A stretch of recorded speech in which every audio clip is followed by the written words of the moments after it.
The Academy's orbital ring cast a slow shadow across the planet below, a disciplined arc of steel and light that promised order in a hostile universe. Elias Ward watched it through the viewport as the transport docked, hands clasped behind his back. The view was meant to inspire awe. To him, it was simply another structure built to keep danger outside. Inside the reception hall, voices overlapped in a dozen languages, confident and loud. Cadets from Garden Worlds and Temperate Spheres compared scores, boasted of simulations mastered and enemies bested in theory. Elias moved among them like a ghost, unnoticed unless someone happened to read the small glowing tag on his chest. Elias Ward, human, Deathworld Class 9. Reactions followed quickly once they did. Curiosity, amusement, disbelief. A few sidled away as if the label itself carried risk. Class 9. A tall, scaled cadet muttered to his companion. From a species that only just learned how to jump? Elias heard him. He kept walking.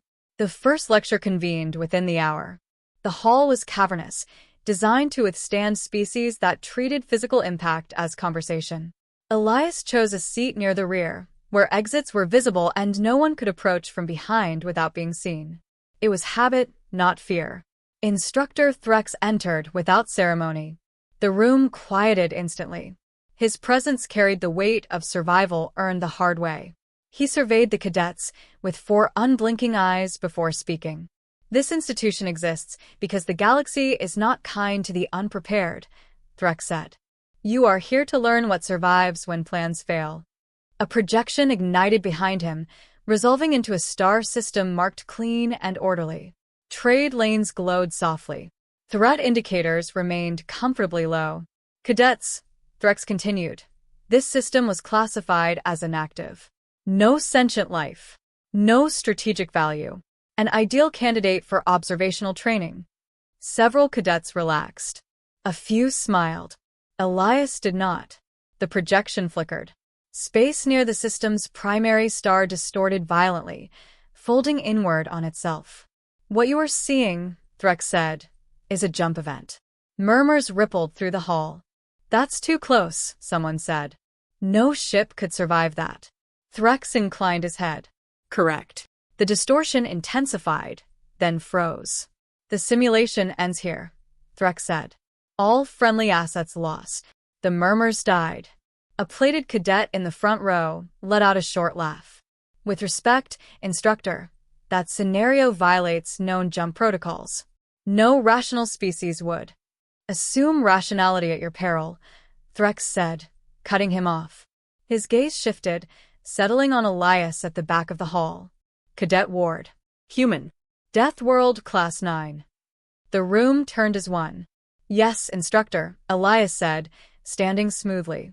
What is your assessment of this contact? Elias studied the frozen distortion. He chose his words carefully. They weren't scouting. Explain. A jump that close isn't survivable unless you accept losses, Elias said. That means the objective mattered more than the force. Retreat was never planned. A low unease spread through the room. And the correct response? Threx pressed. Elias met his gaze. Immediate engagement. Before they stabilize. Before they can jump again. Vorowin, the plated cadet, scoffed. That's reckless. Elias did not look at him. So is arriving where physics says you shouldn't. Silence followed. Threx studied Elias for a long moment, then gestured for him to sit. Remember this, he told the room. The universe does not reward those who assume their enemy fears death.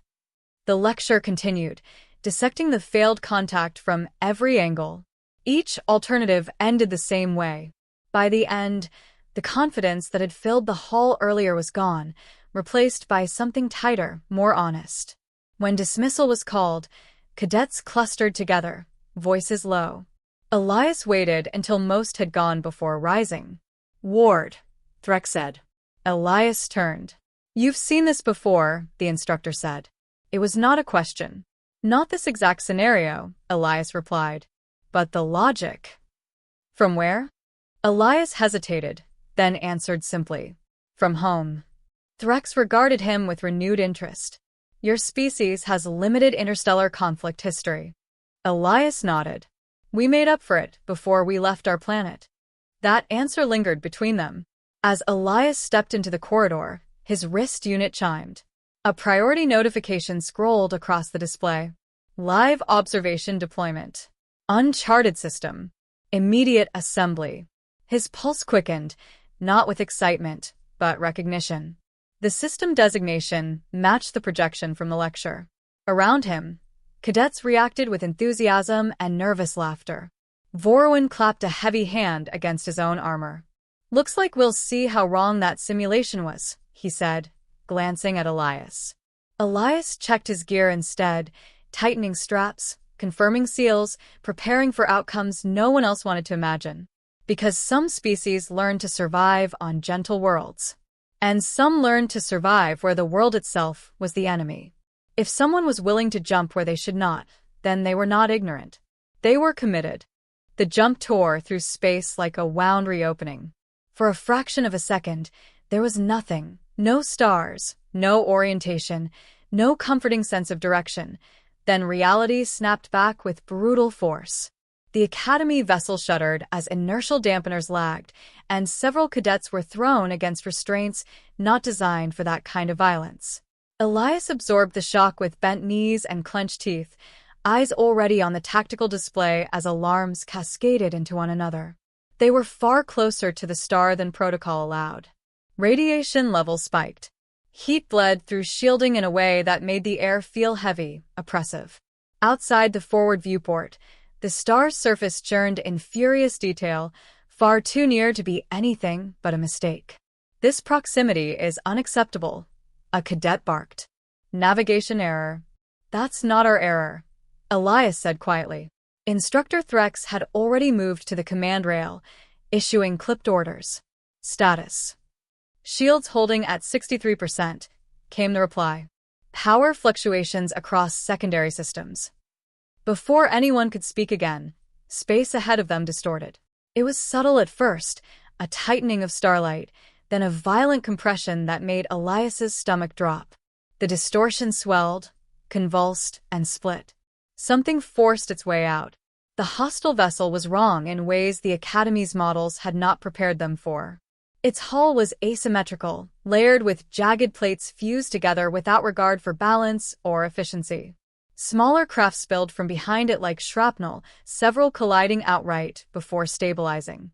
They jumped into the gravity well, Vorowin said, disbelief cracking his voice. That would cripple them. Elias stared at the formation, heart sinking with grim certainty. Only if they planned to maneuver. A beam of energy lanced from the largest vessel, slamming into the Academy ship's shields.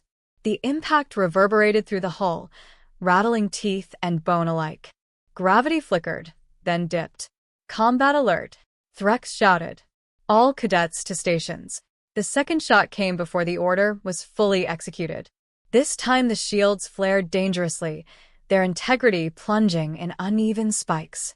The enemy did not fire in disciplined volleys. They struck aggressively, relentlessly, as if unconcerned with their own targeting cohesion. They're firing while unstable, someone cried. That's suicide. No, Elias said louder now. That's pressure. Another distortion bloomed, closer than the first. The enemy ship vanished in a flash of distorted light and reappeared at a distance that should not have been survivable. The sudden proximity triggered collision alarms as fragments of warped space scraped along the Academy vessel's hull. They jumped again, Threx said, his voice tight. Inside minimum range. Boarding alarm screamed. Pods slammed into the hull with bone-jarring force. Metal shrieked as cutting charges burned through plating. Atmosphere vented in explosive gusts, pulling unsecured cadets toward ruptured sections before emergency fields snapped into place. Elias moved without hesitation, dragging a stunned cadet out of a decompression zone and sealing a ruptured panel with practiced efficiency. His pulse was steady, his breathing slow. The first boarders forced their way inside. They were massive, thick-limbed, encased in armor that bore scorch marks and fractures from their own reckless arrival. They did not pause to assess. They advanced in straight lines, weapons raised, absorbing fire that would have dropped most species. Cadets fell back instinctively. Hold formation, Threx commanded, but the corridor was already fracturing into pockets of chaos.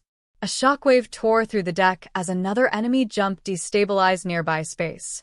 The ceiling buckled. Threx was thrown violently against a collapsing bulkhead. Elias saw the impact out of the corner of his eye, saw the Instructor vanish behind smoke and falling debris. "Instructor down," someone shouted. The words hit harder than any explosion. Command dissolved. The enemy pressed forward, exploiting the hesitation with brutal efficiency. They did not pursue fleeing cadets so much as advance relentlessly, forcing retreat until there was nowhere left to go. Elias stepped into the open, weapon raised. "Stop moving back," he said, his voice cutting through the noise with unexpected authority. "You're giving them control." Several cadets hesitated, torn between training and fear. Vorwin staggered near him, clutching his side where armor had split and blood seeped through.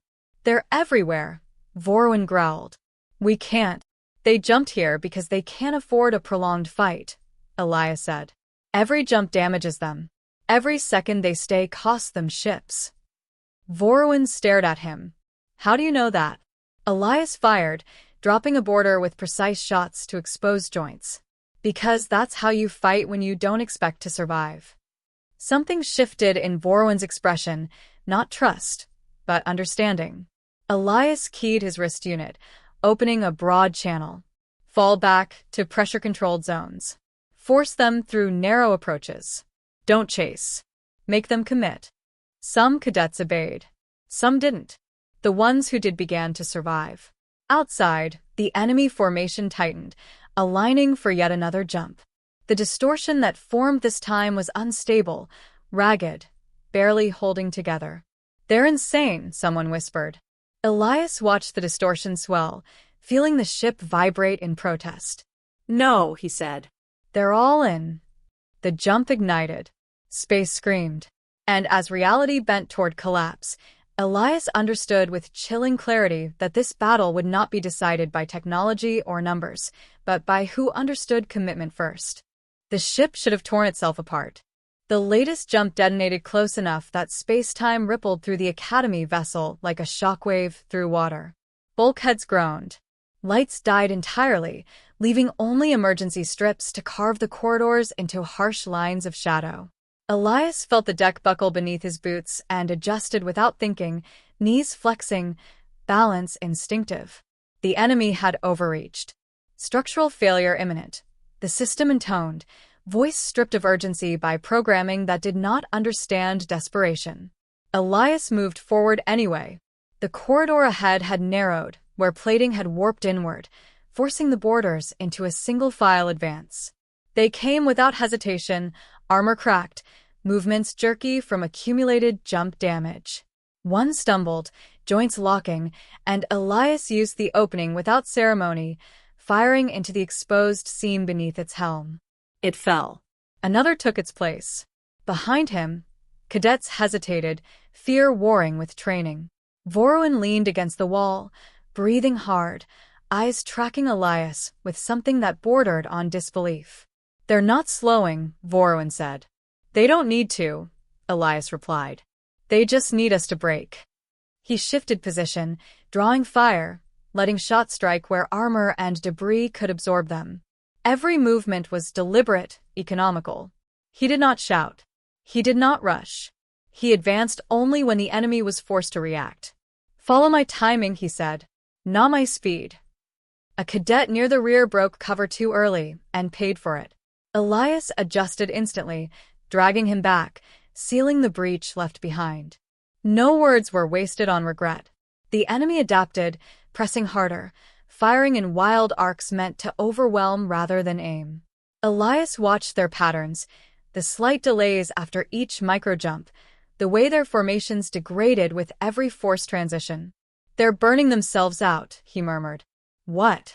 Vorwin asked. "Every jump tears them a little more," Elias said. "They know it. They just don't care." He keyed his wrist unit again, overriding restrictions with a code he had memorized during orientation. "All units, listen. They can't hold this pace. We can. There was no argument. Not anymore. Outside, the star's gravity clawed at everything in the system. One of the enemy vessels misjudged its next jump and emerged partially inside a tidal shear. It disintegrated silently, fragments spiraling into the star in incandescent arcs. Elias felt it rather than saw it, a shift in pressure, a subtle easing. "They're losing ships," he said. The boarders surged, as if sensing the same truth. One of them detonated a charge at point-blank range, shredding itself to clear a path. Elias was thrown back, armor screaming in protest as fragments tore across the side. Pain flared, sharp and immediate. He acknowledged it, then moved again. Blood slicked his glove as he braced against the wall. He ignored it. "Why don't you stop?" Vorwin demanded, voice strained. "You're injured." "So are they," Elias said. "Difference is, I expected it." He led the cadets deeper into the ship, not retreating so much as repositioning. Pressure-controlled compartments closed behind them, forcing the boarders to follow through choke points where their size and numbers worked against them. One by one, the cadets fell into rhythm. Fire when Elias fired. Move when he moved. Fear did not vanish, but it became manageable, something to be used rather than obeyed. Another enemy jump flared outside, weaker this time, unstable. "They're trying to reposition," someone said. "They can't," Elias replied. "They've boxed themselves in."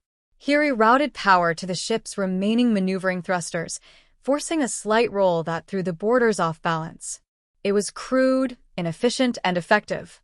Several of them crashed into the bulkheads, armor failing at last. The fighting slowed. Then it stopped. The last boarder collapsed in the corridor, its armor finally giving way under accumulated damage. Silence followed, broken only by the distant groan of stressed metal and the rasp of exhausted breathing. Elias leaned against the wall, vision narrowing at the edges. He stayed upright through force of will alone. Outside, the enemy formation fractured. One vessel attempted another jump and failed entirely, tearing itself apart in a burst of warped light. The remaining ships pulled back, not retreating, but dying slower. Vorwin approached, standing unsteadily. "They're withdrawing," he said. "No," Elias corrected. "They're running out of ways to die fast." He straightened, pain flaring anew, and keyed the external sensors. The enemy's jump signatures were degrading rapidly, their once violent distortions now ragged and incomplete. "They committed everything to being here," Elias said. "Now they're trapped." As if in answer, a final jump flare erupted near the star. It collapsed almost immediately, dragging one of the hostile ships into a gravitational embrace it could not escape. The system grew quiet. Elias closed his eyes for a brief moment, then opened them again. "It's not over," he said, though the fighting had ended. "Not until we make sure they can't come back." Behind him, the surviving cadets watched in silence, understanding dawning with the weight of something earned the hard way. Somewhere beyond the ruined corridors, rescue signals pulsed unanswered. And time, like the enemy, was running out. Rescue arrived too late to matter, and just in time to witness the aftermath. The Allied patrol vessel emerged from jump space with disciplined precision, holding at a safe distance from the star, weapons hot but silent. Its sensors swept the ruined Academy ship, the drifting debris, and the fading echoes of distorted space-time where the enemy had torn itself apart. To the newcomers, it looked like a massacre narrowly survived. To those inside the Academy vessel, it felt like a breath finally released. Instructor Threx regained consciousness amid wreckage and the low hum of emergency systems. Pain radiated through his side, but training forced clarity. He pushed himself upright, eyes scanning instinctively for order in chaos. He found it where he least expected.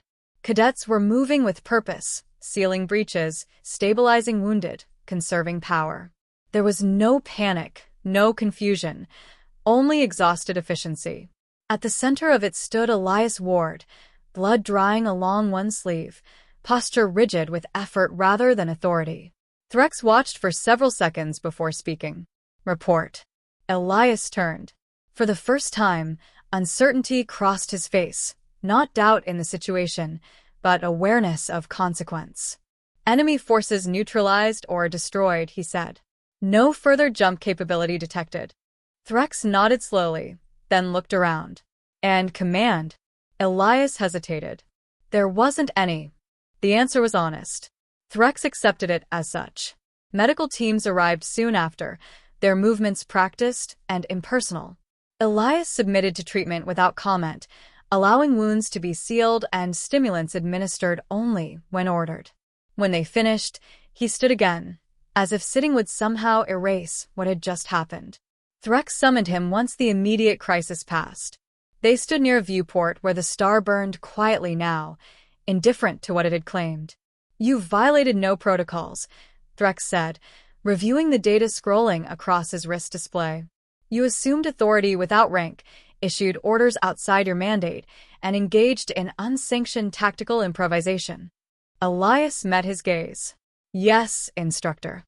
"And yet," Threx continued, "every one of those actions aligns with survival outcomes this academy claims to teach." Elias said nothing. "The records show you predicted the enemy's behavior with alarming accuracy," Threx said. "You understood their jump tactics before anyone else." "They weren't tactics," Elias replied. "They were choices." Threx studied him. "Explain." "They chose to arrive where retreat was impossible," Elias said. "That tells you everything about how they'll fight." Threx looked back at the star, at the last fading traces of twisted space. "Your species has a reputation for volatility," he said, "for emotional decision-making." Elias's mouth twitched, not quite a smile. "That's what it looks like from the outside." "And from the inside?" Elias considered. "From the inside, it looks like surviving long enough to make another choice." Threx was silent for a long time. The official report was compiled within hours. Classifications were amended. Threat models rewritten. The phrase Deathworld Class 9 was updated with addendums that had not existed before: adaptive under catastrophic conditions, high tolerance for loss, strategic cognition under pressure. Elias was offered commendation, accelerated placement, and a formal citation that would follow him for the rest of his career. He declined all of it. "I did what was necessary," he said simply. "Nothing more." When he returned to his quarters, the academy felt different. Cadets who had once dismissed him now stepped aside without being asked. Some offered nods of respect. Others avoided his gaze entirely. Vorwin approached him once, moving carefully, as if uncertain how close was appropriate. "You could have let us break," he said. "It would have been easier." Elias looked at him. "Yes." "Why didn't you?" "Because breaking is permanent," Elias replied. "Surviving isn't." That night, Instructor Threx updated the Academy's core curriculum personally. He removed several long-standing assumptions and replaced them with a single directive that would be taught to every future class. Never measure a species by the volume of its arrival. Before ending the entry, he added a final note, one that would circulate far beyond the Academy's walls. Humans do not announce themselves with spectacle, but when they jump where they should not, it is because the cost of not arriving is greater than death. Far from the ruined ship, the star burned on, uncaring. And somewhere in the galaxy, others would read the report and learn too late what commitment truly meant.